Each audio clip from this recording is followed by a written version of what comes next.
el paciente debe estar informado de los posibles riesgos y beneficios y dar su consentimiento al procedimiento o, en su defecto, la persona designada en caso de necesidad de sustitución en la toma de decisiones.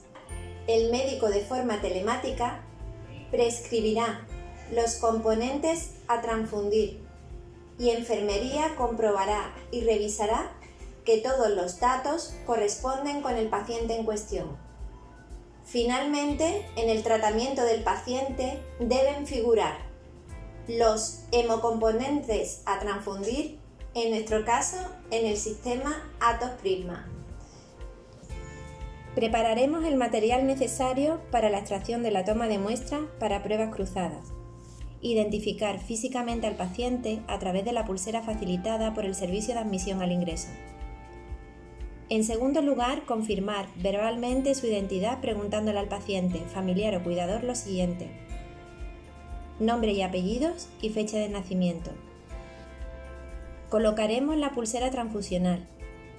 Dicha pulsera viene identificada con una numeración y un código de barras que se repiten en sus diferentes partes. La pulsera que colocaremos al paciente la identificaremos con su nombre y apellidos, número de historia y la fecha de extracción de la muestra. De ella retiraremos la etiqueta con los datos del paciente y la fecha de extracción para el tubo de muestra. En la petición electrónica que adjuntaremos a la muestra se rellenan los datos de la enfermera con la fecha y hora de la extracción y pegaremos la tira con las 10 etiquetas pequeñas restantes de la pulsera.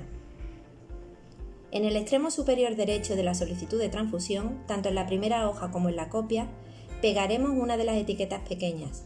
Si disponemos de sistemas de lectura óptica de radiofrecuencia, registraremos cada paso anterior a través del lector PDA, de forma que los datos se envíen instantáneamente a banco de sangre, creándose una relación entre la codificación de la muestra y la pulsera del paciente. Acto transfusional. El componente sanguíneo llega a la unidad mediante el tubo neumático. De nuevo a pie de cama, realizaremos una comprobación visual de los datos etiquetados en la bolsa con los datos del paciente y su pulsera.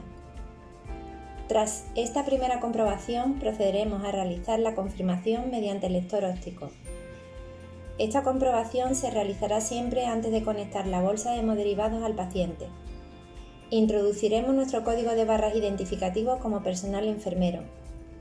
Lectura del código de la bolsa, lectura del código de producto, lectura de pulsera del paciente.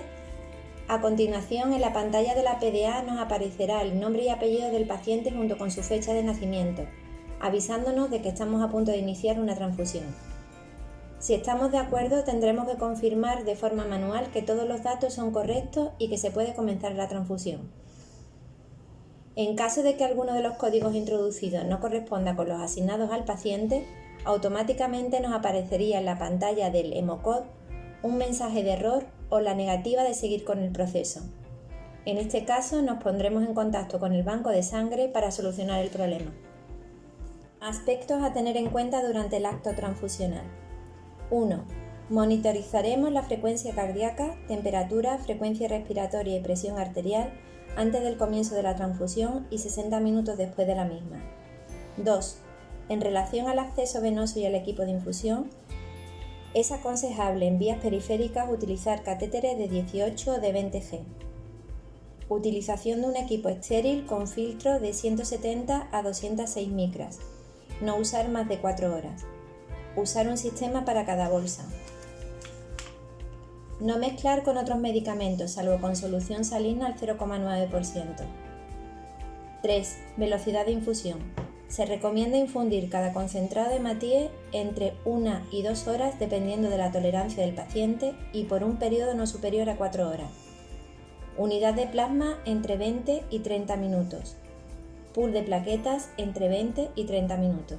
Cierre transfusional. Tras finalizar la transfusión se registrará el cierre por el sistema de radiofrecuencia o, en su defecto, se cumplimentará el cierre transfusional en la documentación que acompaña a las bolsas y se devolverá a banco. Registrar en las observaciones de enfermería el tipo de componente transfundido, la cantidad administrada, fecha, hora y observaciones pertinentes. Actitud a seguir ante una reacción transfusional adversa. El enfermero responsable de la transfusión debe 1. Detener la transfusión y mantener la vía con una solución salina isotónica. 2. Avisar al médico responsable del paciente, el cual comunicará inmediatamente la sospecha de reacción transfusional al personal del banco de sangre, mediante el envío del impreso de notificación de reacción transfusional, comunicando los síntomas junto con una muestra de sangre extraída por otra vía, enviando un tubo de 10 centímetros sin anticoagulante y un extra de 5 centímetros, ambos debidamente identificados. El documento de notificación está disponible en la intranet. 3. Controlar la tensión, temperatura, pulso, diuresis y color de orina. 4. Verificar todos los registros, las etiquetas e identificaciones del producto transfundido y del paciente para determinar si éste ha recibido el componente previsto. 5. Enviar en mano la bolsa causante del problema, que debe ir sellada para evitar su extravasación. Para mayor información, dirigirse a la guía de transfusiones editada por la Comisión de Transfusión y Hemoterapia del Hospital Universitario Virgen del Rocío.